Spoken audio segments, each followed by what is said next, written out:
আগামী 19 জুন কালীগঞ্জ বিধানসভার উপনির্বাচন। মঙ্গলবার ঠিক সন্ধ্যে 6টা থেকে কালীগঞ্জ বিধানসভা কেন্দ্রের সাইলেন্স পিরিয়ড শুরু।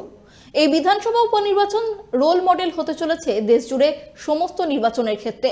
এবারই প্রথম নির্বাচনের সময় শুধু বুথের ভেতরে না, বুথের বাইরেও নজরদারি রাখতে চলেছে নির্বাচন কমিশন।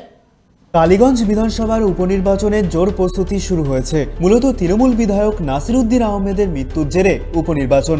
বাবার জেতা আসনে মেয়েকে প্রার্থী করেছে শাসক দল। 19 জুন কালীগঞ্জ বিধানসভার উপনির্বাচন। ভোটের ফল ঘোষণা 23 জুন। ভোটে অশান্তি রুখতে তৎপর কমিশন। এবার এই কেন্দ্রে ভোটের প্রস্তুতি খতিয়ে দেখলেন মুখ্য নির্বাচনী আধিকারিক।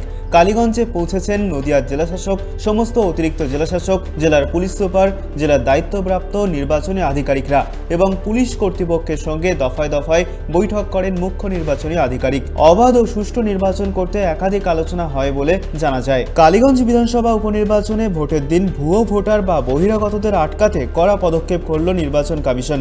ভোট শুরু হওয়ার 48 ঘন্টা আগে ভোটের প্রচার বন্ধ করতে হবে, অর্থাৎ মঙ্গলবার ঠিক সন্ধ্যে 6টা থেকে কালীগঞ্জ বিধানসভা কেন্দ্রের সাইলেন্স পিরিয়ড শুরু।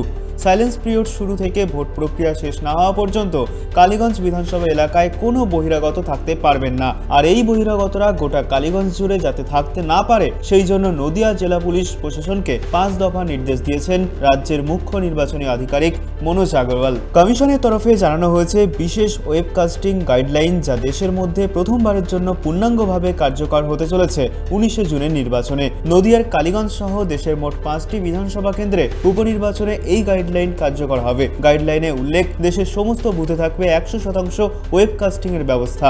বুথের ভিতরে ও বাইরে থাকবে ক্যামেরার মাধ্যমে নজরদারি এবং লাইভ স্ট্রিমিং।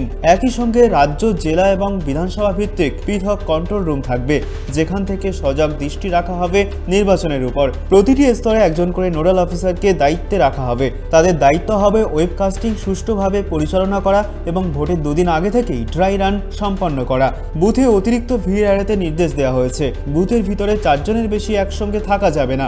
যেসব এলাকায় ইন্টারনেট সংযোগ দুর্বল বা অনুপলব্ধ, সেখানেও নজরদারি থেকে বিরতি নেই। কমিশনের নির্দেশ, সেসব এলাকায় যথাযথ ভিডিওগ্রাফি ও ফটোগ্রাফির মাধ্যমে ভোট প্রক্রিয়া রেকর্ড করতে হবে।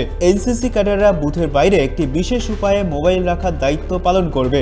ইসিআই নেট নামে বিশেষ প্রযুক্তি নির্ভর অ্যাপ পদ্ধতির চালু করে ভোট শেষের পর দ্রুত বিস্তারিত ফলাফল জানানোর ব্যবস্থা করা হয়েছে। সর্বোপরি নির্বাচনী স্বচ্ছতা বজায় রাখতে নজিরবিহীনভাবে এই প্রথম কোনো উপনির্বাচনের জন্য নতুনভাবে ভোটার তালিকা সংশোধন করা হয়েছে।